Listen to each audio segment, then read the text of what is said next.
Lot 54, the Wurlitzer. I'll start the bidding at £7,000. £7,000.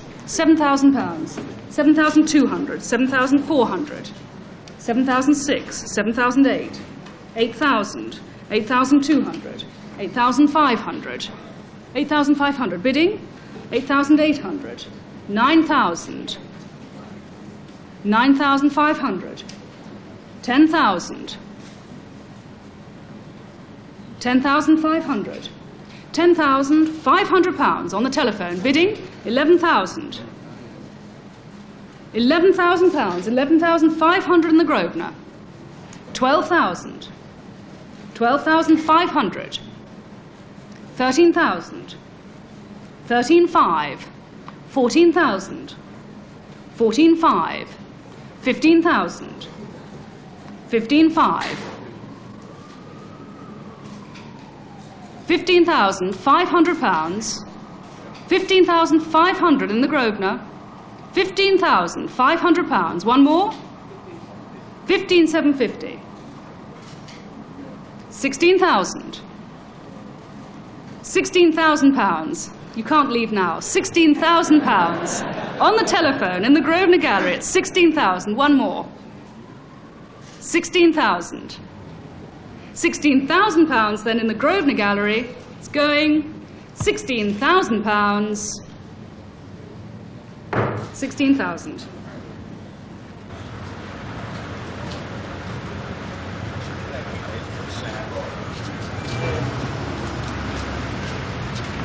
There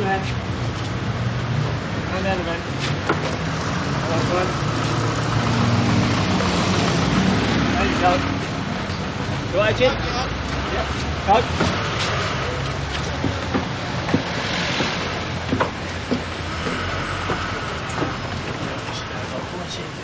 It's all good.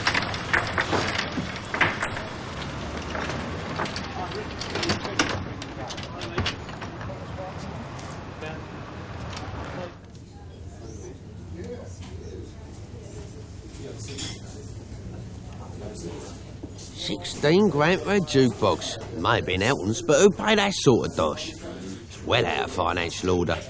Not that I'm jealous. Absolutely no way, mate. My day'll come, in time. I mean, look at me predecessors. They all started out just like me, stuck in cafes, bars and that. But look at them now. Loved and pampered, collected, respected.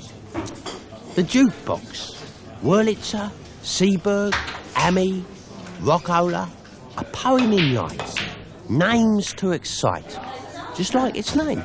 They say it comes from your Africa. Juke from Jugu, meaning bad. You know, like good bad. Chance to be a fine thing in here. The simple Jukebox, who once entertained bars, diners and roadsters, but who now fulfills dreams and memories and fantasies. 1,000 secret love affairs with the past, and has found a special way into your Englishman's heart.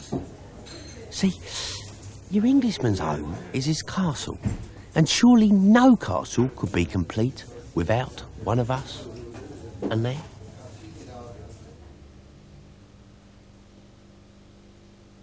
Well, I'm Patrick Turley. This is my wife Neris, and Ben, my son, and Marie Claire, my daughter. And this is our Seaberg 160 jukebox. My birthday present a couple of years ago from my wife and children, which has become one of my favourite things. Patrick had said that he wanted either an old lamppost for in the garden or a telephone kiosk, and as a sort of changing room, or no, not a changing room, a shower. And so what happened was that we thought, well, we'll try for a jukebox. And what appealed to us was that there's this rather grand hall in the Edwardian house we live in, with the sweeping staircase and the Adam fireplace. And this is so, if you're going to be kitsch, you might as well be totally over the top. And to have something that's halfway classy sort of looks as if you're copping out. But this has got it all, hasn't it? The glitter, the colours, and the soft muted Edwardian hall. Cuckoo in the nest, really, but it's wonderful for parties because it's a sprung floor. And so if we have discos and things like that, you know, you can bop away, and it just seems to fit in, don't you think? Let's try the Cliff Richard one. Yes, we all like that one. Yes, You can wait a few seconds, but it's nice. Should come up any minute now.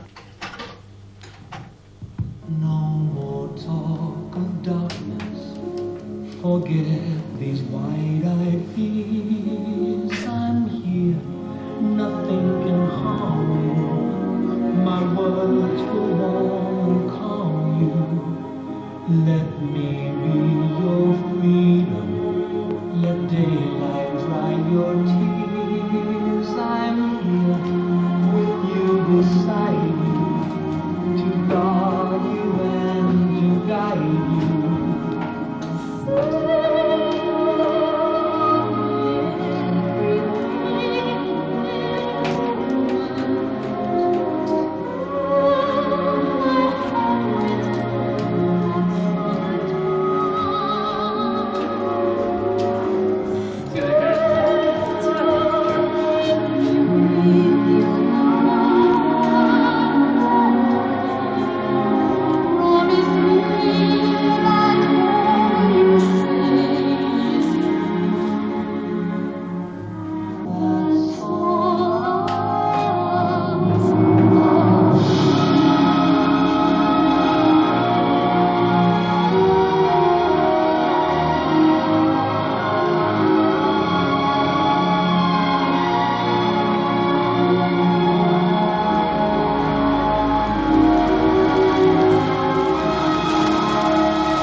In our house, we've got 10 jukeboxes, including one hideaway which is in the garage.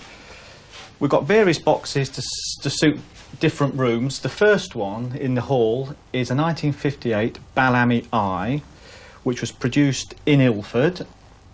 I call it the Barbara Cartland model because pink is her colour, obviously, and all the title cards are in pink, the top is in pink, the inside, obviously, and the teardrops, which to me are reminiscent of, you know, very romantic little earrings. I do rather like it because of that. In fact, we have sort of personalities, if you like, for all of our jukeboxes, trying to fit in keeping with the function of each room. In here, the dining room, we have a jukebox which actually contains our quieter records, so that if we have a dinner party, we can still play a record, but it's quieter so that it doesn't spoil the conversation. This, in fact, is a Rockola 1458, manufactured in 1958, and it's the last of the jukeboxes which Rockola had the drum down at the bottom here. As I say, in keeping with our theme of trying to fit jukeboxes into the function of the room, we have a Bellamy Junior, a 1955 baby jukebox in our daughter's bedroom. This is my daughter Donna's jukebox. Works on sixpences, as you can see. Bellamy Junior, obviously a small machine, takes 20 records and is a 40 selection. And this particular jukebox obviously has got all of Donna's favourite records on it.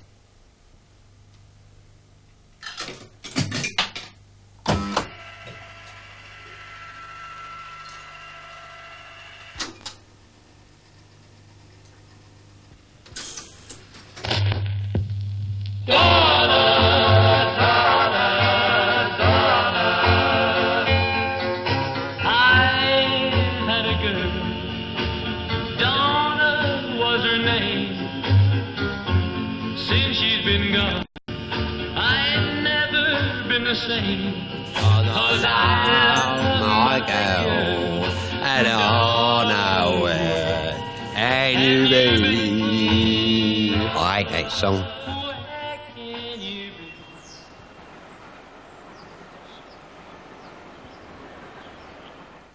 Well, this is a Wurlitzer 616S. It was made in about 1937.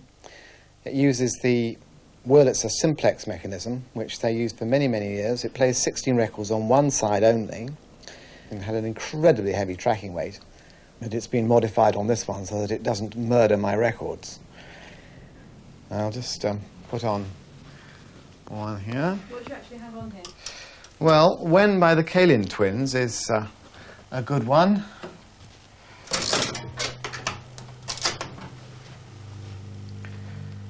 It isn't going to play When by the Kalin Twins. Oh, does it have its little quirks? It does have its little quirks, yes. Let's give it a chance to get it right. Sure to behave itself this time. Here we go. A little bit experimental, I'm afraid. This machine came from Canada not so very long ago, and it was in a terrible state. This side here was all delaminated. It's a beautiful cabinet, as you can see. It echoes of radio days, classic radio days. No light-up plastic or anything like that. That came about in a very short time after that. They started putting translucent plastic on as the science developed the materials they used. This one actually came from North Bay, up in northern Ontario.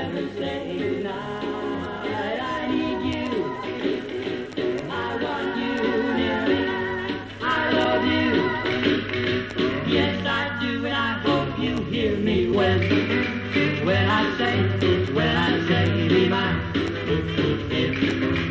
If you will, I know I will be fine. And when will you be mine?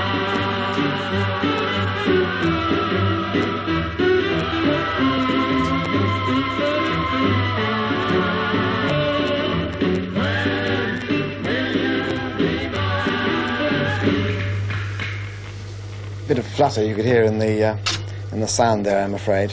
Not too brilliant. Does the sort of place where they've come from, the sort of climate and where they've been stored, do those sort of conditions affect the state they're in? Yes, very much so. In fact, my company has just bought a lot of machines from the Caribbean, and they have serious problems with termites down there. In fact, 2 of the jukeboxes that we bought back, they're Amy Continentals. 2 of the jukeboxes have had to be scrapped completely. We had one out in the yard for a week when we realised it was full of woodworm.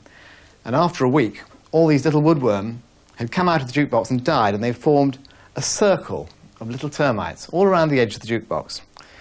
And we stripped everything off it that was worth having and took it up to the dump. Sad story, really.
Capehart Orchestron, 1928, made by Homer Capehart, who was originally with the Holcomb and Hoke Company, was given the sack when he found this mechanism, which he thought would be a very good idea.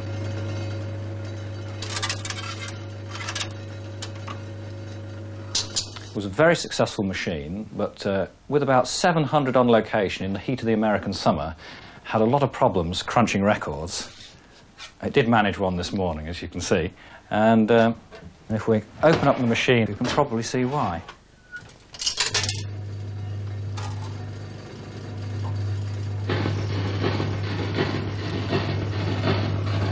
Clearly temperamental.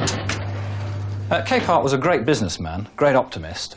He was caught out in the big crash in 1929 when he was still enthusiastically putting all his energies into the company. But because of the problems it had with crushing records, his financial backers pulled out about 1932 when the company finally folded. And he went on to greater things at Wurlitzer. Hello? That's me again. Oh yeah, listen, I had Associated Leisure on the other day, and they want to know whether we can deliver boxes on Wednesday instead of Friday. Wednesday? Yeah. We've got anything scheduled for Friday. Just hold on, let me check the connection. Okay. Go on.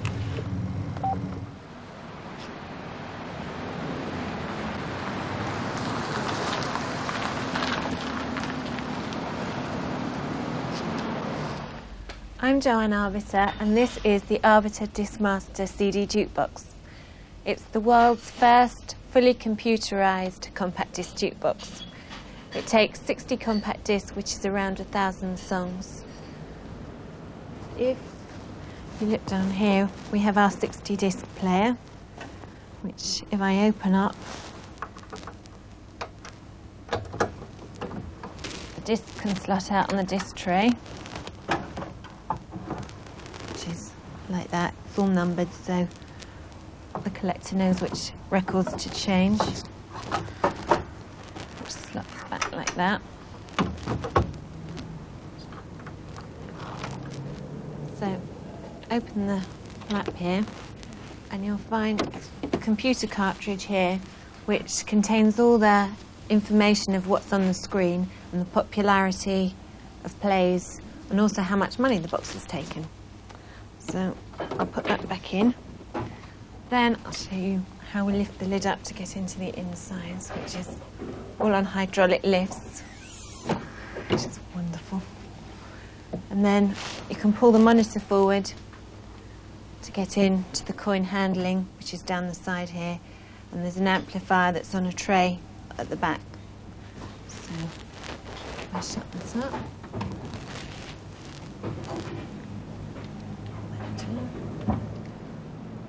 The first phonograph was invented by Edison, but a gentleman called Louis Glass was the first guy who made it coin-operated.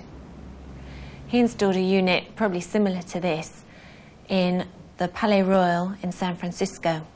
They used to line a whole load of them up on the bar, and they were actually with headphones like this because you couldn't have a whole load of them all blaring out, playing different tunes on. So people used to sit around. I think there was 4 headpieces like this to one machine. But there's a little catch to the whole thing, because really the English invented the jukebox, because there's a patent in 1888 that says a guy called Charles Adams Randall invented the jukebox. And so the Brits have done it again, because here we are 100 years later and we're the first people with a compact disc jukebox. So I'll show you how it works now. So I have to wind it up here.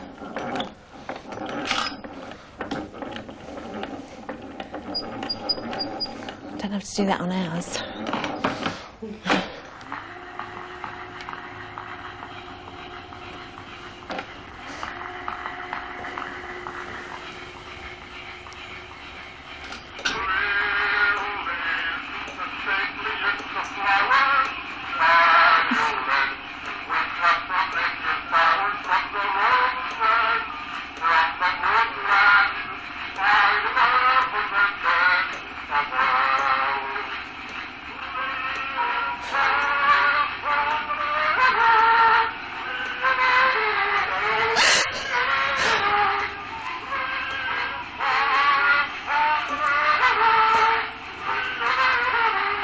As you can see, you couldn't have a lot of people listening to all this going on at once, so I'll show you how the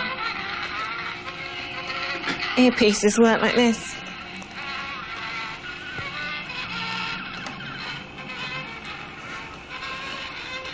Walkman of the...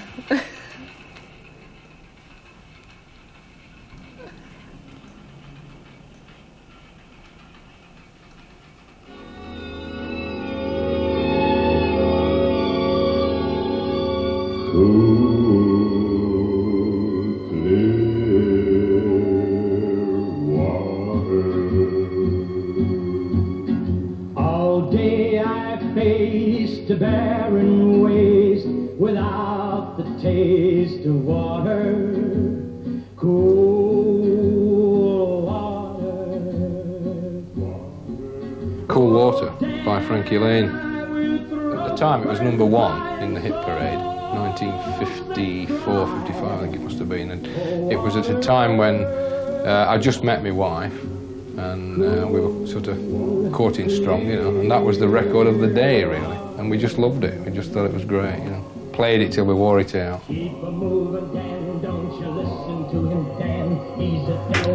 Right, that's enough of that. Well, this is the famous Wurlitzer 1015 jukebox from 1946. Now, you see the machine's shut down again, but we don't have to leave it like that. It can actually be overridden, this system, so the machine's on all the time. And, I mean, these days, if you had one of these in your house, you would have it like this all the time in the evenings. It tends to light the room up, really. It's a bit like an aquarium, I suppose. It's something to look at. You can see now the bubble tubes, which are quite a feature of this machine. There were other jukeboxes with bubble tubes, but the 1015 had more of them. It's got 8 completely separate tubes. These, everybody wants to know how they work. They contain a liquid, some form of secret chemical, which boils at a very low temperature. So small heaters are fitted at the bottom of each tube, and then the liquid does eventually boil, you see. I often wonder who's sort of put nickels and dimes in this one over the years, you know. I mean, Humphrey Bogart and people like that could have put the money in this one, couldn't they? But I think really he's just an old rock and roller, this one, you know. An old gentleman of the rock and roll era.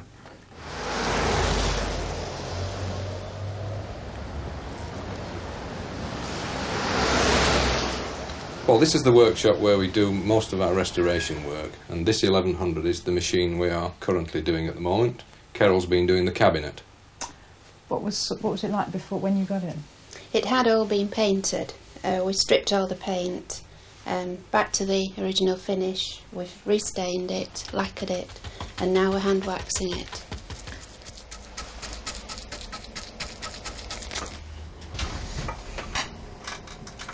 The thing about the 1100 is it does have one or two innovations that the other jukeboxes in the Wurlitzer range don't have. For instance, we've got the Cobra tone arm here, which was quite an innovation in itself, a very lightweight device. And this was the first time that this was used in a jukebox, the Zenith Cobra, and on the 1100. I mean, this replaces this sort of thing, which is the original 1930s bear's foot tone arm. And of course, on the 1015 and the 750 and machines like that, we had the one that's known as the dog's bone tone arm, because it has a round end, looks like a dog's bone, you see. So that's the bear's foot, that's the Cobra. So you can see there's quite a difference there.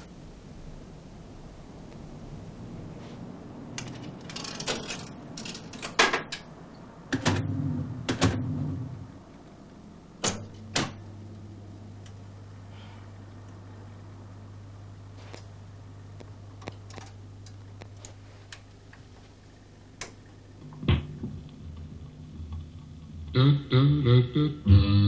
night, sweetheart. Well, it's time to go home. Good night, sweetheart. Well, it's time to go home. I hate to leave you, but I really must say, good night, sweetheart. Good night. Well, it's 3 o'clock. I'm tired of sitting around here, David. Let's go out and have some fun. Okay. Got any place in mind? Oh, there's a little tavern around the corner. The Browns across the street go there quite often. Their sandwiches are good, and they have a Wurlitzer jukebox, too. Swell. Just saw an ad for Wurlitzer music in this magazine. Kind of gave me the urge to hear some. Okay, let's go. They go out and have themselves a good time.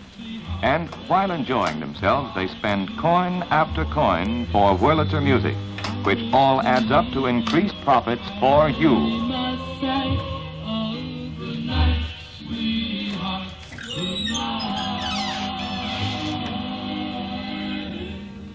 The record that's just been playing was Goodnight Sweetheart by the Spaniels. The machine is a 1948 Wurlitzer 1100. It was a lot of money. We really didn't know whether to spend the £2,000 that they wanted for it on it. So in fact, we'd worked out this sort of sequence of answer and question between us that was a secret in front of the guy that we were going to buy it from, because Ian said, right, well, if I say to you, it'll look nice in the hall, that means I want it, in which case you say, oh, yes, it will. But if I say, I think it'll look better in the dining room, that means I don't want it. So, you know, it was as a result of this little bit of negotiation that we decided to buy. But it was all there, and I think this is the secret of buying any box, providing it's all there, doesn't matter how bad it is, you can actually then bring it back to this standard.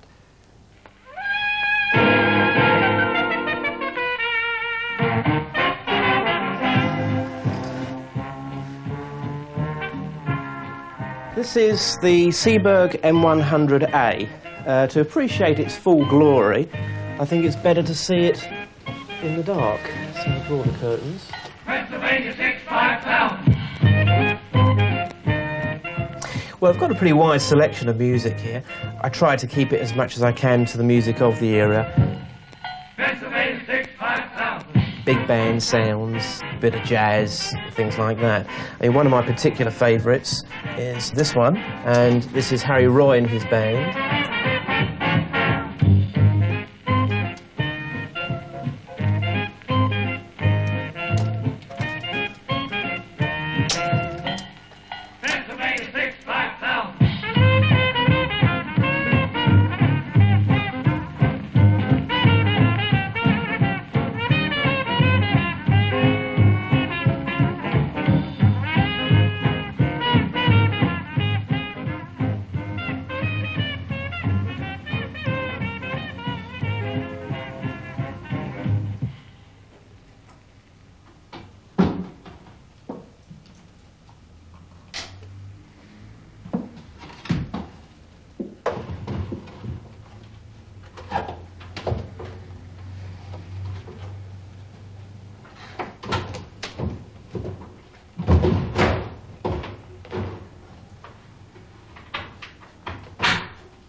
I've had the machine since 1973.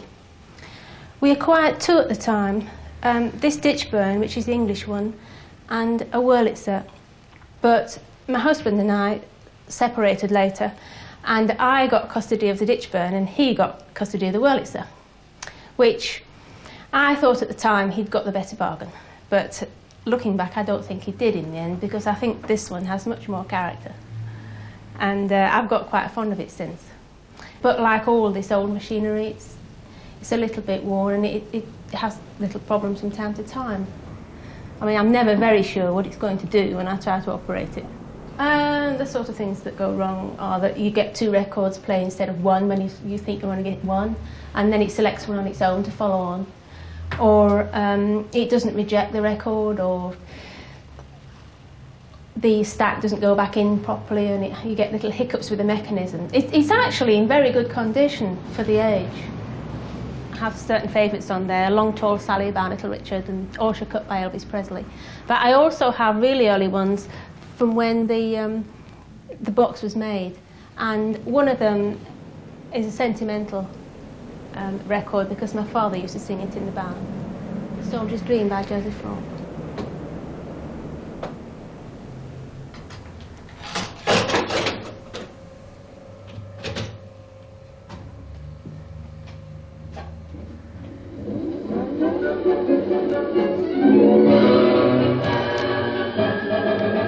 Out in the plain the weary soldiers now were sleeping, lulled to slumber while the evening breezes blow. From the fields the smell of new-mown corn is creeping, and the sweat from men is pacing to and fro. Then all at once the sky is filled with shapes of horsemen, lit up by lightning as the dying day goes down, and the famous white horse is directing the course to renown. There is a reject one, but it's difficult to operate. I have to go round the back. And Godmen we must meet the eagle now.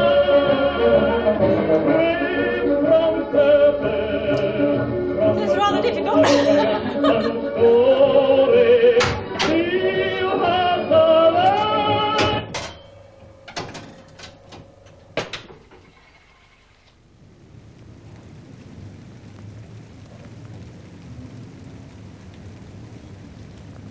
We had the house built and it was always in my mind to put the jukebox in this corner where it is now.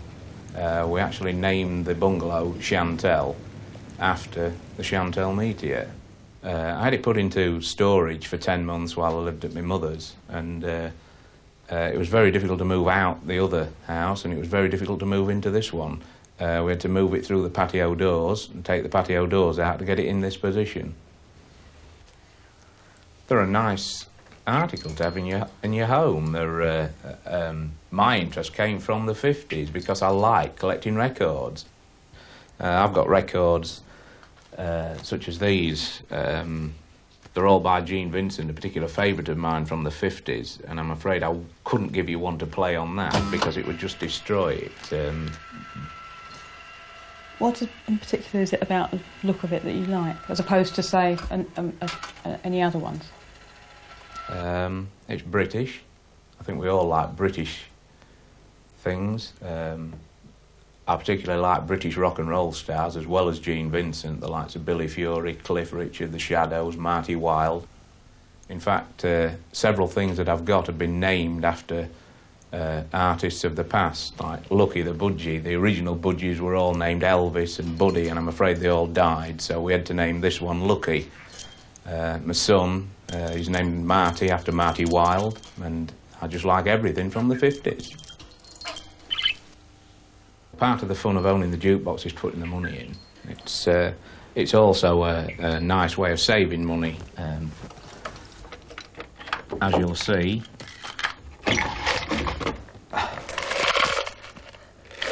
so as I said, part of the fun of playing the jukebox is actually putting the money in. Why is it such fun putting the money in? It was part of the thing in the 50s was putting the money in. This one was on free play when I got it, and I had it converted back so that I could put money into it.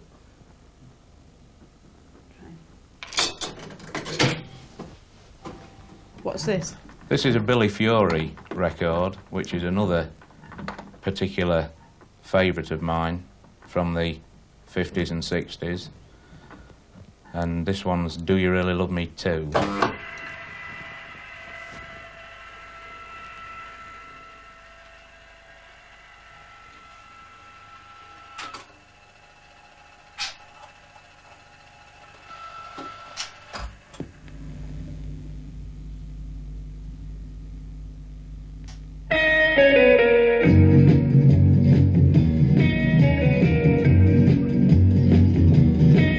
Did my heart send me on a fool's errand when it sent me after you?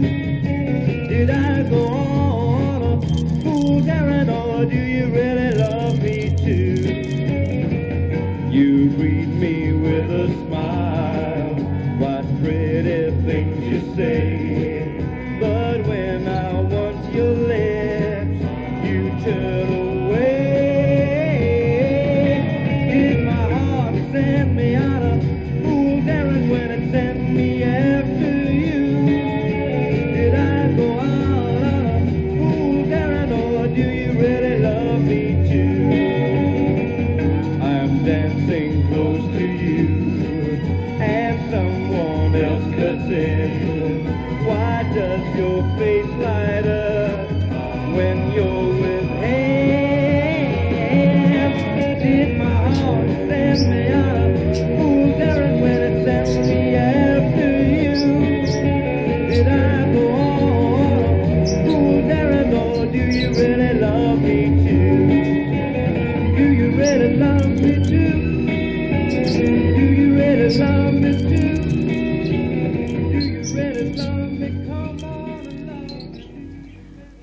I have to say, the budgie, Lucky, he did seem to enjoy that.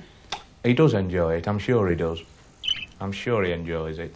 He's got no choice because he's packed at the sound of it all the time.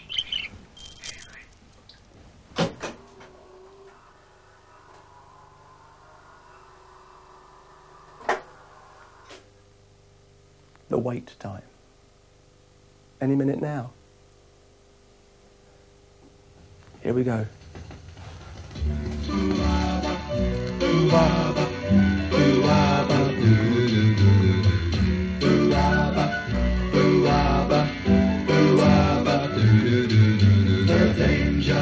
The danger. Will you be mine, my darling dear? Love you all the time. I'm just a fool in love with you. I think part of the great sound is that great big 15-inch speaker flapping away for those low notes. You just can't get it on a modern CD. The one I adore, love you forever and evermore. I'm just a fool in love with you.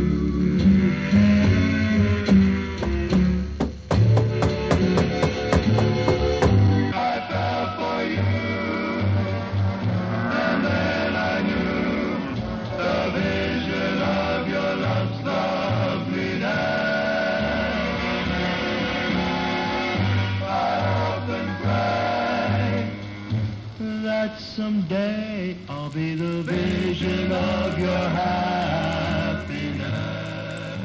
And whenever we're in the jungle here, which is at weekends usually, the jukebox is always on.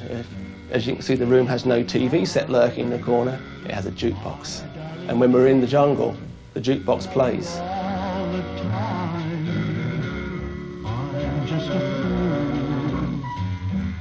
fool in love with you.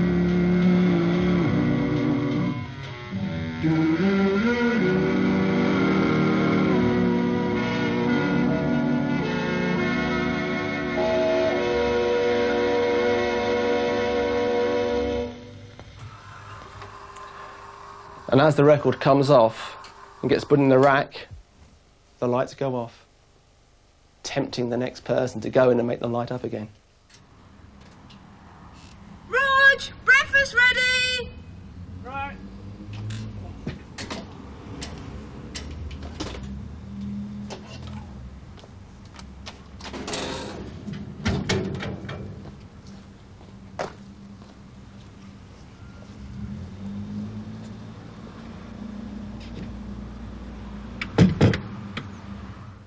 Go on, you choose. Your pick.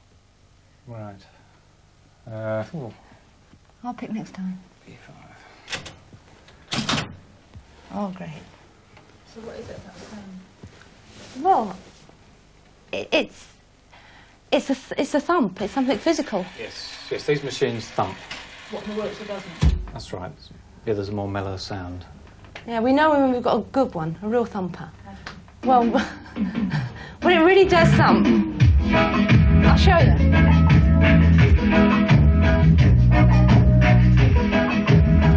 When it's like this, when it's just playing like this, we run upstairs to the bedroom, and if the brass plate on the wall rattles, we know we've got a good machine. And it's something very, very physical. Yeah, it's our old brass plate.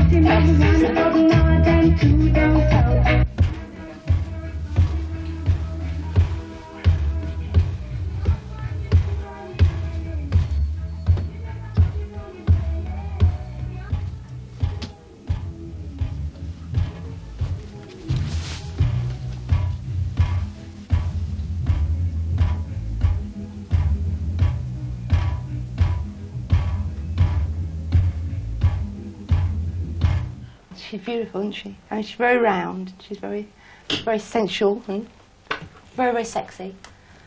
I don't know, I'm probably going to get laughed at for saying this, but there's something kind of fertility symbolish about her. That sort of nice big round part of her. She's very cuddly and sexy. And she's not a particularly classy machine. You can find classier ones, but you can analogy with women. There's a lot of women that aren't particularly classy as well, but are great females. Are some machines boys? Oh, some machines, I'm convinced. I think Seabergs are boys. Yeah. I've never wanted to cuddle a Seaberg. But any person, especially a man, comes up to this machine and they end up sort of draping themselves all over it, and they are the machines that you lean against, that you can sort of drape yourself across. No, they're very physical. It's very important to touch them. That's why it's nice to own them. I've got a Model B in the other room, and she's quite an old lady, and if she was female, her morals I don't think would have been none too good. She's certainly sort of slightly decadent, and she could have done with a bit more restoration, but it would have spoilt her somehow. She looks old and she looks well used, and she's proud of it, and I think she's a beautiful machine.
Now be careful with it. Don't want the icing cracked, you know. Oh, yes, please. Hold that plate, Raymond. That's it.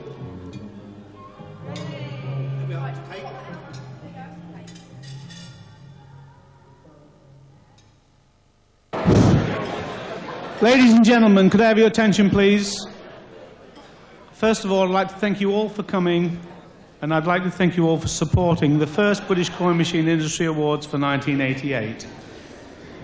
And the first award, a young lady that has recently come into the industry, although the name has been synonymous with the coin machine industry for a very, very long time.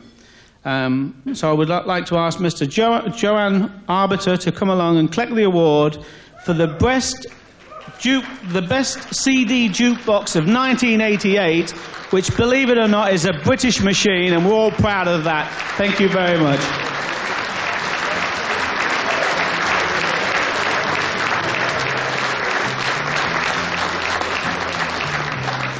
I'd like to say a few thank yous.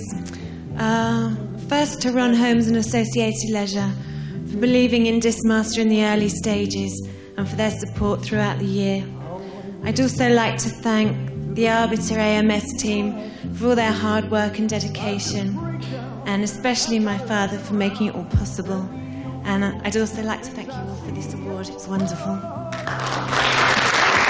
Thank you, Joanne, and well done.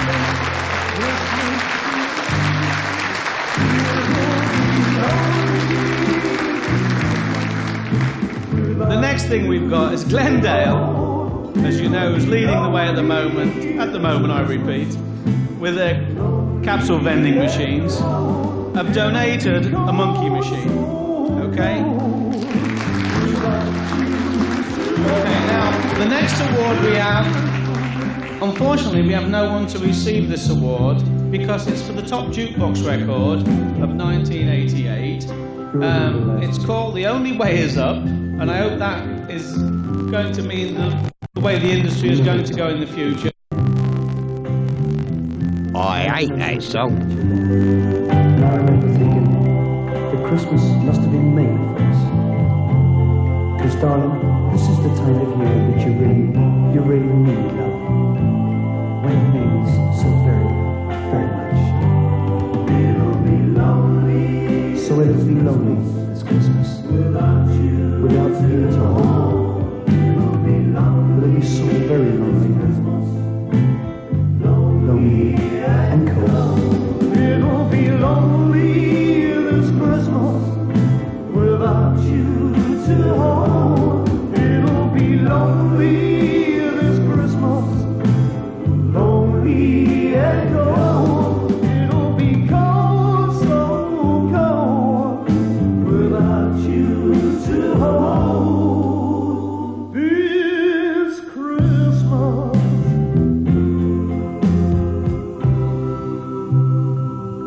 Merry Christmas, darling, wherever you are.